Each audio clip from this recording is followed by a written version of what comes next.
Alright, hey guys, I just wanted to take a few minutes to go over a couple of things that are going to be happening this week. So you have a biochemistry test tomorrow on Thursday, and then you're going to have an enzyme lab quiz on Friday. Sorry for the sound of my voice, I've got the sniffles today. And so I just kind of wanted to give you some details about what you need to know, what you need to study, what you need to be prepared for.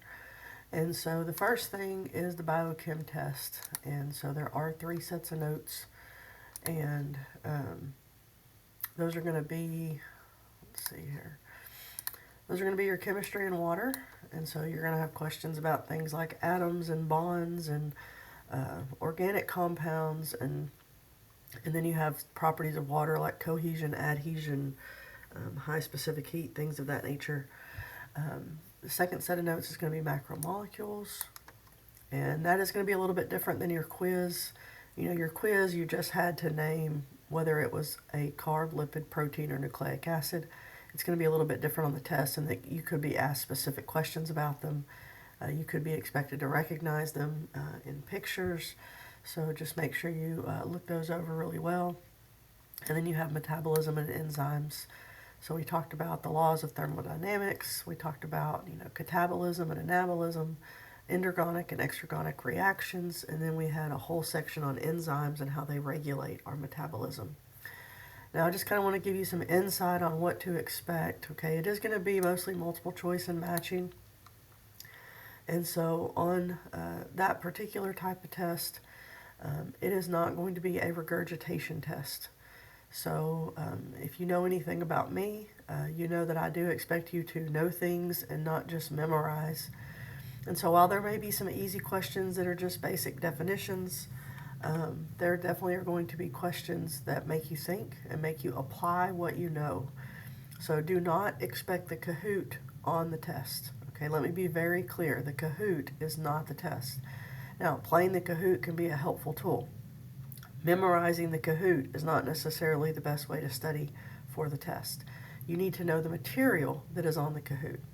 You do not need to memorize it because all it takes is me changing up the question, and then the answer that was on the Kahoot is no longer going to be the answer on the test. I know that's a bad habit that some students have, is they think everything is going to be matchy-matchy. And that is not going to be the case. So there could be some questions that are exactly the same as what you saw in the Kahoot, but don't just memorize. If you're going to use the Kahoot to study, this is what I recommend. Number 1, when you choose the right answer, don't choose it because you remember that it was green. Okay, if that's how you're playing, you're wasting your time. If you're playing the Kahoot 10 times and all you know is that on that question the answer was red, you're not learning anything, you're not studying anything. In fact, you're just wasting your time. So what you need to do with the Kahoot is read the question. Make sure you know what the answer is and why that's the answer. And if you don't, that's where you go back to your notes and you find it. Okay, even if you know the answer, it may not be a bad idea to go back to your notes, because if it's on the Kahoot, it's probably important.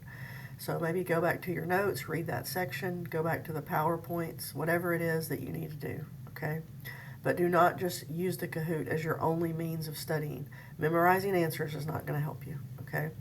So what I would recommend is studying these notes, and reading things you don't understand is not helpful either. So make sure you study them in a way that is going to be efficient, maybe writing notes, watching videos, but don't just read things that you don't understand.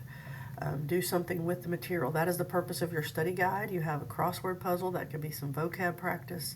You got some pictures to label on enzymes. You have just some general practice, multiple choice questions. Whatever it is, do something with the information. Don't just read words that you don't know what you're reading. Okay, that's not going to help you study. The other thing you need to be prepared for is the essay, and this is in your study guide as well. Okay, it is a chart. It is not a long written essay.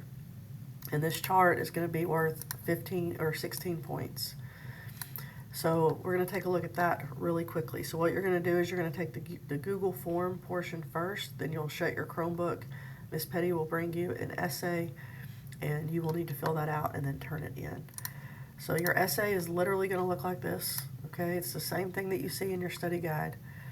And so everything is broken down by point value. Now, I do give partial credit. So like over here, it's 1 point, but there's 2 things that you have to give in this box. You have to give a specific example of that macromolecule, and you have to give how it's used in the cell. So what is its purpose? What does it do? So obviously there's 2 parts to that. So if you were to give an example but not tell how it's used, that would be half a point. So don't just leave something blank. I mean, I will give partial credit. Over here in the bonds or linkages, as I went through the PowerPoint for macromolecules, I pointed those out, the monomers and parts. As I went through the PowerPoint, I pointed those out for each one. Remember that lipids don't have a monomer, but they do have some main parts that make them up. And so over here is just your 4 macromolecule groups. Surely you can at least name the 4 groups of macromolecules. Now, this is really easy to tell who prepared and who did not, because if you prepare for this, you should get most, if not all, of your points. And that's going to be the key. So go back to your notes and be sure that you're able to fill in this chart, and then you will get a blank one the day of the test, and then you just have to fill it out again. Okay, like I said, I do give partial credit on some of your macromolecules. There are more than one type of bond. On some of them, there are more than one part, and so I do give half points if you have half credit, okay? And I do round up, so if you got 10.5, then I'm going to give you 11 points on your essay, okay? So that's how that's going to go on test day.